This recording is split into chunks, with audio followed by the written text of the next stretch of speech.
Bonjour, chère Église. Bonjour à tous qui sont en train de suivre, de prier avec nous aujourd'hui. Pour ceux qui ne me connaissent pas, peut-être ceux qui se réunissent avec nous en tant qu'Église aujourd'hui pour la première fois. Mon nom c'est Célestin et je suis un des membres de l'Église des Nations à Gatineau, Ottawa All Nations Church à Gatineau. Et je suis aussi un des personnes responsables dans l'Église. Et aujourd'hui, j'aimerais partager la parole de Dieu sur le thème de lutter avec Dieu. Il y a de ça quelques temps, durant les dernières semaines, on a eu le temps de prière puis de jeûne dans notre église. Et je me souviens que la parole de Dieu, qui est un vaillant soldat, est revenue encore une fois pendant que l'on priait dans mon cœur, dans mon esprit, et où le Seigneur nous dit qu'il est le vaillant soldat, qu'il est à nos côtés, qu'il combat avec nous, qu'il combat pour nous. Alors, je crois que l'on va continuer dans le même thème parce que je sens que c'est ce que le Seigneur me met à cœur. Et j'aimerais vous inviter à lire avec moi dans Genèse chapitre 32. Nous allons lire au verset 24 jusqu'à 30. Genèse chapitre 32, verset 24 jusqu'à 30. Alors, moi je lis dans la version 8 secondes. Et voici ce que dit donc la parole de Dieu dans ce passage. Jacob demeura seul. Alors un homme lutta avec lui jusqu'au lever de l'aurore. Voyant qu'il ne le maîtrisait pas, cet homme le frappa à l'emboîture de la hanche, et l'emboîture de la hanche de Jacob se démit pendant qu'il luttait avec lui. Il dit, « Laisse-moi aller, car l'aurore se lève. » Et Jacob répondit, « Je ne te laisserai point aller, que tu ne m'aies béni. » Il lui dit, « Quel est ton nom ?» Et il répondit, « Jacob. » Il dit encore, « Ton nom ne sera plus Jacob, mais tu seras appelé Israël, car tu as lutté avec Dieu et avec les hommes, et tu as été vainqueur. » Jacob l'interrogeant en disant, « Fais-moi, je te prie, connaître ton nom. » Il répondit, « Pourquoi demandes-tu mon nom ?» Et il le bénit. Jacob appela ce lieu du nom de Péniel, car, dit-il, « J'ai vu Dieu face à face, et mon âme a été sauvée. » Amen. On va prier. Seigneur Dieu, merci pour ta parole que nous avons lue dans ce passage. Et aujourd'hui, Jésus, je te prie afin que tu nous parles, Saint-Esprit. Chacun de nous, nous avons besoin de ta présence. Nous avons besoin que tu nous inondes par ton esprit, que quand nous lisons cette parole, elle puisse pénétrer au profond de nos cœurs pour que nous puissions recevoir en ce moment ce que tu nous dis. C'est pourquoi, Jésus, je te prie à ce que tu nous parles. Tu nous parles. Tu parles à chacun de nous. Au nom de Jésus-Christ. Amen. Alors, lutter avec Dieu. Alors ici, on voit Jacob qui reçoit un nouveau nom qui est Israël. Et quand il le reçoit, la parole de Dieu nous dit au verset 28, l'homme qui a lutté avec Jacob, qui lui disait son nom, qui lui donnait son nom, il a dit, « Car tu as lutté avec Dieu et avec les hommes, et tu as été vainqueur. » Alors c'est un thème intéressant parce qu'ici, Jacob était en train de lutter avec un homme. Juste pour peut-être faire un peu de contexte, ou donner un peu de contexte à ce texte-là. Jacob ici était en train de retourner vers la maison de son père, son père qui est Isaac. Si on peut aller en arrière sur son histoire, Jacob avait quitté parce qu'il il avait volé carrément la bénédiction de son frère Ésaü. Et puisque son frère était en colère, il était parti pour se réfugier loin vers le pays d'origine de sa mère. Et là, il s'est marié, il a eu des enfants, il retourne parce que le Seigneur lui a dit de retourner. Mais Jacob, dans le aller et dans le venant, il y avait eu aussi des problèmes, au niveau de ses relations avec les gens. Mais il avait quand même été vainqueur, comme la parole de Dieu nous dit. Même s'il était réfugié, il s'était réfugié ou il était fui loin de son frère, Dieu l'a béni. Alors, quand Ésaü était en colère et Jacob a fui loin de Ésaü, son frère, il s'est arrêté à un endroit qui s'appelle Bethel, où il a eu une vision de Dieu. Et Dieu et Jacob a fait une promesse à Dieu à cette place où il a dit, si tu m'accompagnes dans ce voyage et si tu me gardes, que tu me bénis, je te servirai. Alors, il est parti et quand il est allé chez Laban, qui était, je crois, le frère, son oncle, le frère de sa mère, et qui a travaillé pour avoir sa première épouse, son épouse Rachel, qu'il aimait. Laban a triché contre lui et lui a donné Léa plutôt. Il avait travaillé 7 ans, puis finalement il a dû travailler 7 ans encore pour avoir Rachel. Alors il y a eu toutes sortes de combats avec donc les hommes. Et si on retourne en arrière au début avec Ésaü, on dirait que Jacob essayait d'attraper la bénédiction par l'effort physique. Et ça semble que c'était un peu difficile pour lui. C'est probablement pas surprenant que quand il était en train donc de fuir son frère Ésaü, on dirait qu'il avait c'était dans cet état de faiblesse où il a prié à Dieu. Il dit, si tu m'aides, si je retourne en paix, alors tu vas être mon Dieu et je vais te servir. Donc, on voit un homme qui avait la soif de trouver un repos, de trouver la bénédiction dans le Seigneur.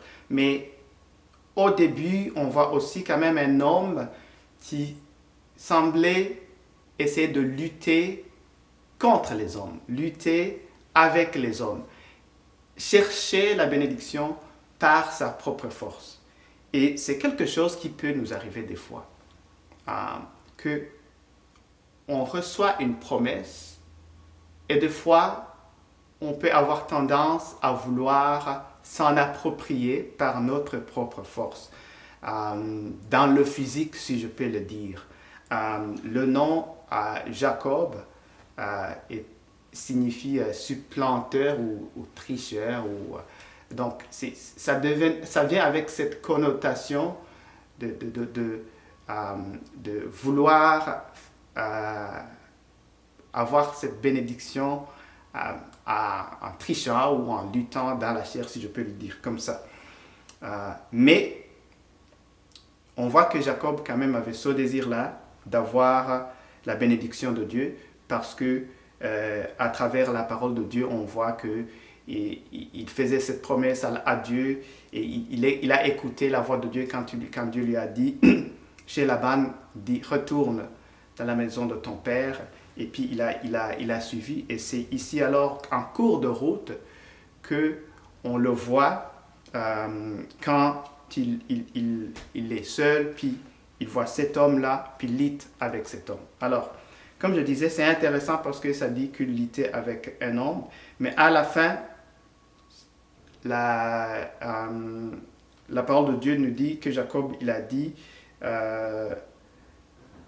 j'ai vu Dieu face à face, et mon âme a été sauvée. Alors, pour dire que Jacob a lutté avec un homme, mais ce n'était pas vraiment un homme, mais c'était plutôt Dieu lui-même. C'est pourquoi, d'ailleurs, Dieu lui a donné son nom de Israël, lutter avec Dieu. Lutter avec Dieu, est-ce que ça veut dire combattre contre Dieu? Parce qu'ici, on voit que Jacob était en train de combattre avec un homme, mais qui est Dieu en fait. C'est Dieu qui s'était manifesté en lui en forme d'homme, et il a été avec lui. Et là, la parole de Dieu nous dit que l'homme, Dieu, voyant qu'il n'arrivait pas à maîtriser Jacob, il lui disait, ben, laisse-moi partir. Et c'est intéressant, ce que je dis que c'est intéressant parce que ben, Dieu est tout-puissant, il a toute la force. Alors, on ne peut pas dire que Jacob avait vraiment tellement de force qu'il arrivait à maîtriser Dieu pour que Dieu ne puisse pas partir. Mais ce que je vois que Dieu nous parle ou nous dit comme parole à ce moment ici, dans ce passage, c'est que Dieu s'est rendu accessible.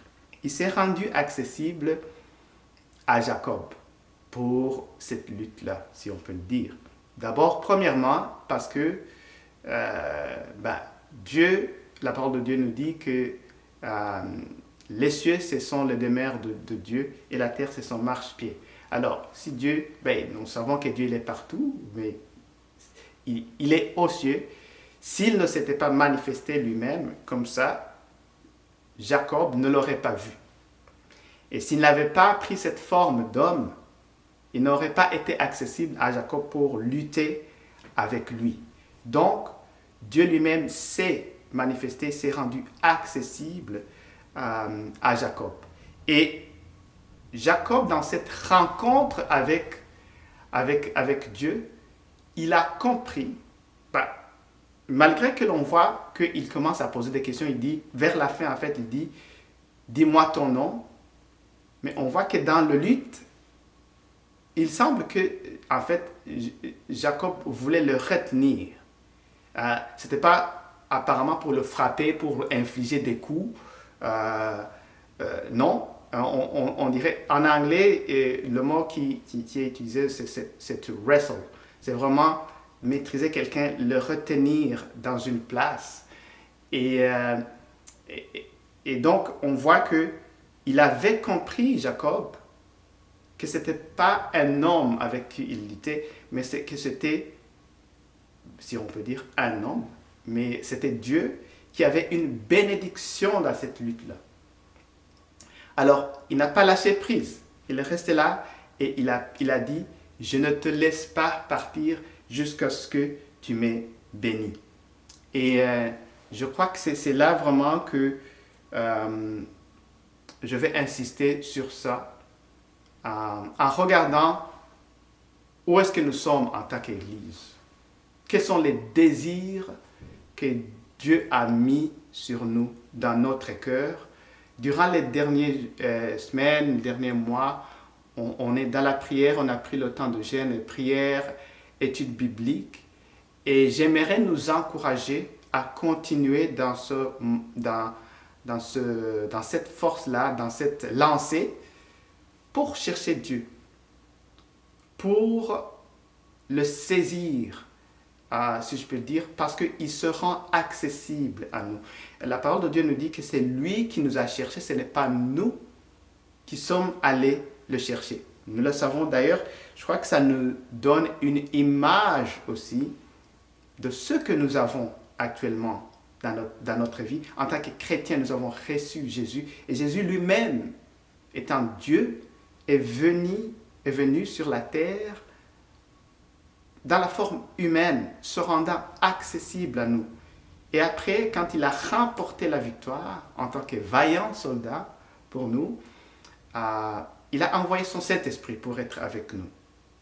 Mais c'est Jésus lui-même aussi qui nous dit, c'est sa parole qui nous dit, de persévérer dans la prière. Donc, il a donné un exemple d'une femme qui allait demander justice auprès d'un juge qui n'était pas bon, mais qui insistait, puis à force de le fatiguer, que finalement le juge a fini par lui rendre justice. Et là, quand Jésus a donné ce parabole, il était en train d'enseigner à ses disciples à ce moment, et nous-mêmes donc, de persévérer dans la prière, de ne pas lâcher parce que peut-être les choses semblent tarder à venir un peu. Alors, j'aimerais vous inviter à voir quelles sont les choses que Dieu a mis à ton cœur. Dans le cas de Jacob, il avait eu une promesse. Déjà, Dieu lui avait dit qu'il va le bénir, qu'il va avoir la bénédiction de son père Abraham. Et peut-être qu'il était dans le doute, je ne sais pas. En tout cas, à ce moment, dans la situation où il était, déjà, il avait peur en retournant chez son frère. Il avait établi toute une stratégie en envoyant des troupeaux, ses enfants, sa femme devant lui, pour il arrive en le dernier, parce qu'il ne voyait pas encore l'accomplissement de cette promesse. Et nous pouvons être dans cette situation-là, nous aussi, où nous avons reçu une promesse, où Dieu nous a dit, je veux faire ça dans votre vie. Mais ça peut sembler être long. Et aujourd'hui, le Seigneur nous dit, luttez avec Dieu. Ce n'est pas parce que Dieu doit faire un grand combat, actuellement, si je peux le dire, pour remporter notre victoire, parce qu'il l'a déjà remporté à travers la mort et la résurrection de Jésus. Et ça, c'était un grand combat, évidemment. Mais Dieu est le vaillant soldat, il est tout puissant. Il avait déjà remporté, parce qu'il le savait qu'il avait déjà remporté, il avait déjà établi sa victoire, il est toujours victorieux. Mais Dieu nous appelle à cette persévérance-là. Des fois, on peut se demander, mais pourquoi on doit lutter? Je ne suis pas là pour expliquer le pourquoi, mais plutôt peut-être de partager qu'est-ce que Dieu nous appelle à faire dans cette situation où peut-être tu te sens que la promesse prend longtemps. Alors, c'est la persévérance, c'est de lutter avec Dieu pour pouvoir remporter la victoire. Alors, bon, voilà. Et on peut voir donc le résultat pour Jacob, que tout ça a donné. Il a saisi, il est l'homme, et il n'a pas lâché prise jusqu'à ce qu'il le bénisse. Et à la fin, il a eu sa bénédiction, où il a eu un nouveau nom. Et quand on voit aussi dans la Bible, dans la vie des gens qui ont marché avec Dieu, qu'il a appelé surtout dans ce temps-ci, Abraham et sa femme Sarah, qui avait d'autres noms, Abraham, Sarai, et puis leur a donné de nouveaux noms, Abraham et Sarah, qui indiquaient je peux dire même l'accomplissement ou la promesse, ou la réalisation même de la promesse que Dieu leur donnait, la nouvelle destinée, ou la destinée dans laquelle Dieu les lançait. Et on voit que c'est ce que Jacob reçoit ici, il devient Israël. C'est ce que je peux appeler la percée, ou en anglais breakthrough. Si tu es dans une situation où tu dis, je veux avoir une percée. Ici, la parole de Dieu est en train de nous dire ce que nous avons besoin de faire. Alors, Dieu est avec nous. Nous pouvons lutter avec Dieu. Pas lutter contre Dieu, mais lutter avec Dieu, c'est-à-dire rester là en persévérant dans la prière, en saisissant ses promesses et en disant, nous restons ici, nous restons dans la prière, nous restons dans le jeûne et la prière jusqu'à ce que tu nous bénisses, jusqu'à ce que nous voyions ta bénédiction sur nous. Et Dieu n'est pas un homme. La parole de Dieu nous le dit. Dieu n'est pas un homme pour mentir, ni un homme, un fils d'homme, pour se retourner dans sa parole. Ce qu'il a dit, il le fera. Ce qu'il a promis, il le fera. Et c'est ça qui est important ici, que l'on voit ici aussi dans ce passage. Au début, la parole de Dieu nous dit, Jacob lutte avec un homme. Jacob demeura seul, alors un homme lutta avec lui jusqu'au lever de l'aurore. La vision qu'il avait au début, quand il a commencé à lutter, c'était la vision d'un homme. Et des fois, on a cette vision que je peux dire erronée de Dieu. Parce que Dieu, ce n'est pas un homme. Et on peut évaluer les promesses qu'il nous a faites sur la base de cette vision erronée. Et lutter dans la prière sur la base de cette vision qui n'est pas appropriée. Mais même si on est dans une situation où on se dit, de toutes les façons, on n'a jamais une compréhension complète de Dieu, on ne l'aura jamais. Il nous manque toujours quelque chose, et c'est comme ça parce qu'il est Dieu. Et même si on est dans cette situation donc où on se sent que l'on ne comprend pas Dieu, ou alors que l'on se sent que l'on le comprend comme un homme, la solution, c'est vraiment de rester dans la prière pour que nous ayons la révélation de Dieu. Ce n'est pas de s'éloigner de la prière, ce n'est pas de s'éloigner de la présence de Dieu, c'est plutôt de rester dans la présence de Dieu pour que nous puissions avoir sa révélation. Alors, ce que nous voyons ici, c'est que à la fin, parce qu'il a choisi de... parce que Jacob a choisi de lutter avec Dieu, de rester là, de ne pas lâcher, sa vision des choses, sa vision de Dieu a changé à la fin. Et à la fin, il a appelé l'endroit Péniel, qui veut dire face de Dieu. J'ai vu Dieu face à face et j'ai été sauvé. Il a confessé maintenant une vision qui est conforme à Dieu, qui est conforme à l'image de Dieu. Et donc, ça l'amène dans un état d'espoir, si je peux le dire. Et quand nous-mêmes, on reste dans la présence de Dieu, Dieu nous donne une révélation de qui il est. Et savoir que l'on est dans la présence de Dieu, et savoir que l'on a vu Dieu, alors on aura une perspective différente de ce qu'il a dit. De ce qu'il a dit, parce que Dieu, ce qu'il dit, il le fait. Amen. Et il y a plusieurs personnes qui, dans la parole de Dieu, ont dû aussi faire un tel lutte, si je peux le dire, pour avoir ce qu'ils attendaient, pour avoir ce qu'ils désiraient de recevoir de Dieu. Ce n'est pas que Dieu prend les choses qu'il nous a promis ou qu'il veut nous donner et qu'il les met à part et puis qu'il dit « Oh, lutte un peu » ou prie un peu beaucoup plus ou jeûne un peu beaucoup plus pour que je te donne ce que tu demandes. Dieu n'est pas comme ça. Je ne crois pas que c'est ça l'objectif. Mais une chose que je remarque même avec nos enfants, si tu donnes toujours des choses aux enfants comme ci, comme ça, des fois ils ne vont pas même comprendre la valeur de ce qu'ils ont.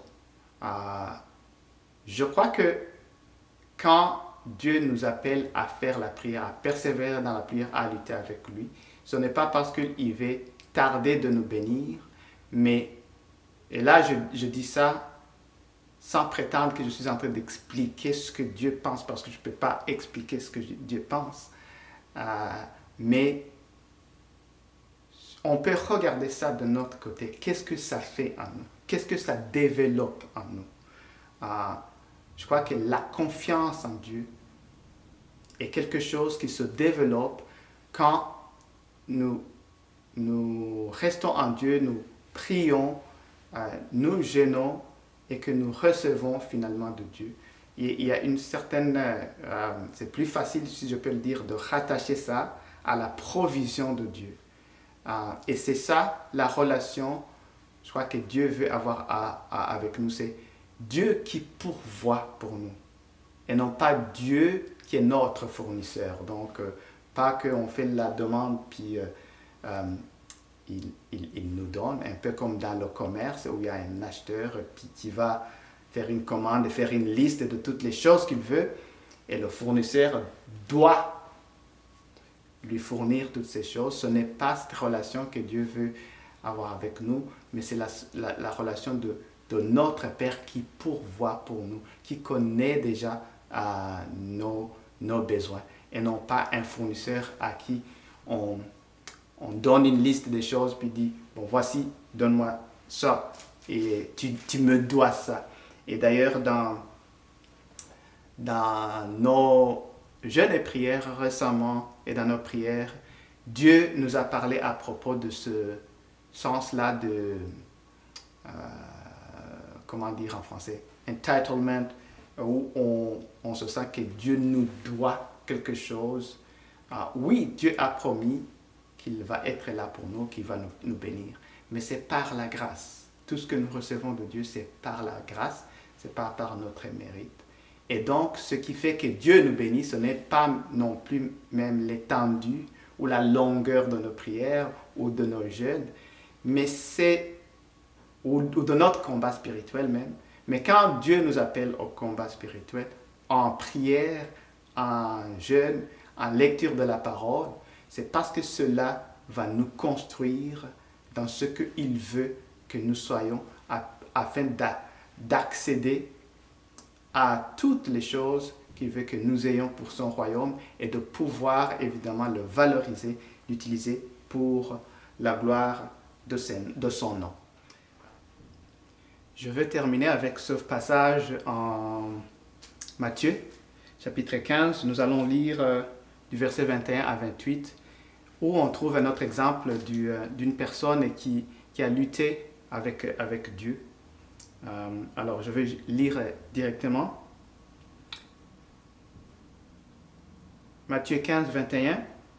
Jésus, étant parti de là, se retira dans le territoire de Tyr et de Sidon. Et voici une femme cananéenne qui venait de ces contrées lui cria « Aie pitié de moi, Seigneur, fils de David.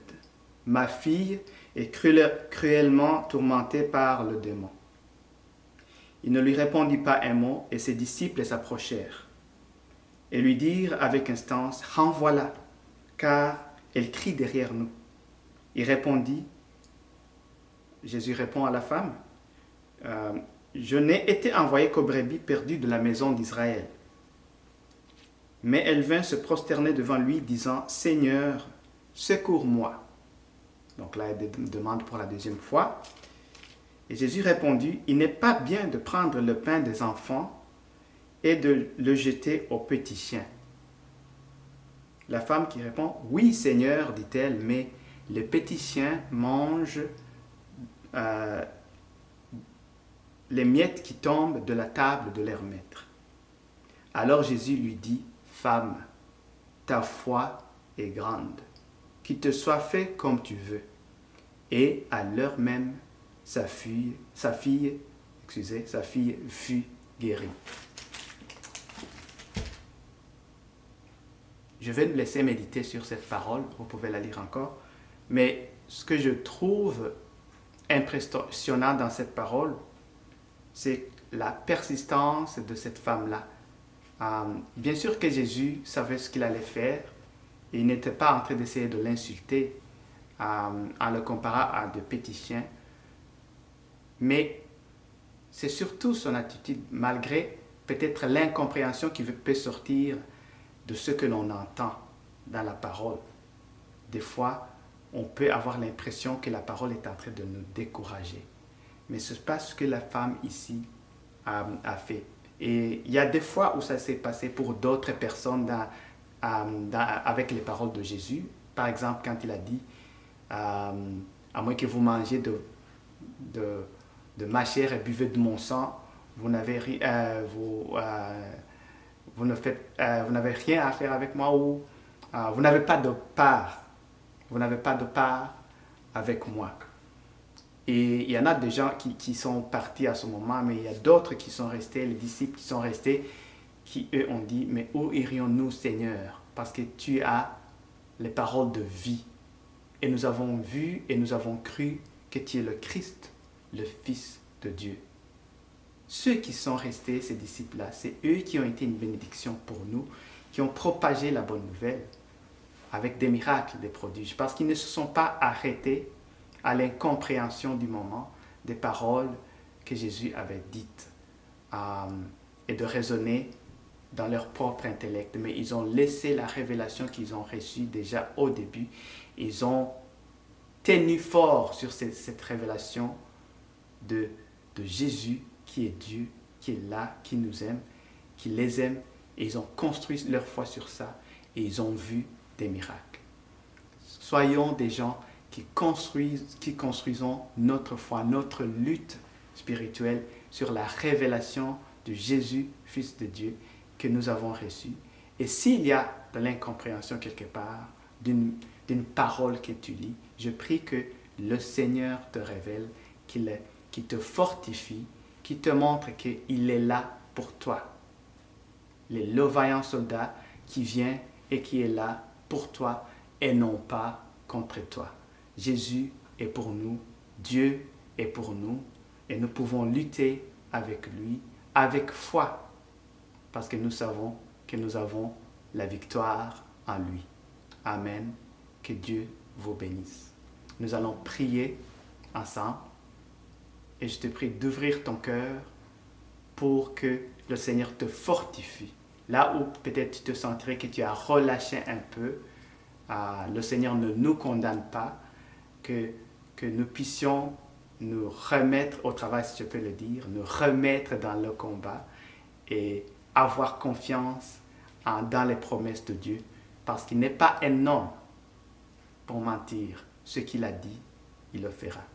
Seigneur Jésus, je remets entre tes mains chacun de nous, chaque personne qui entend ta parole, qui se sent découragé un tout petit peu peut-être, afin que Seigneur, nous puissions nous appuyer encore une fois sur toi et nous lever debout en vaillant soldat, sainte cohorte pour lutter avec toi, en s'appuyant sur les promesses que tu nous as données, parce que tu es le Dieu qui n'en ment pas. Tu es le Dieu qui nous aime.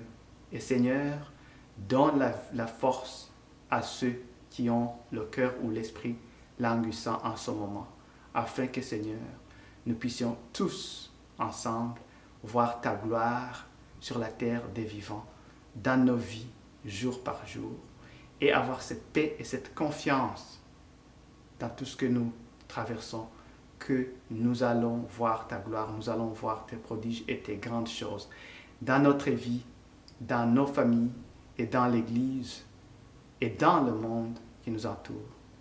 Au nom de Jésus-Christ, je prie. Amen. Merci, que Dieu vous bénisse.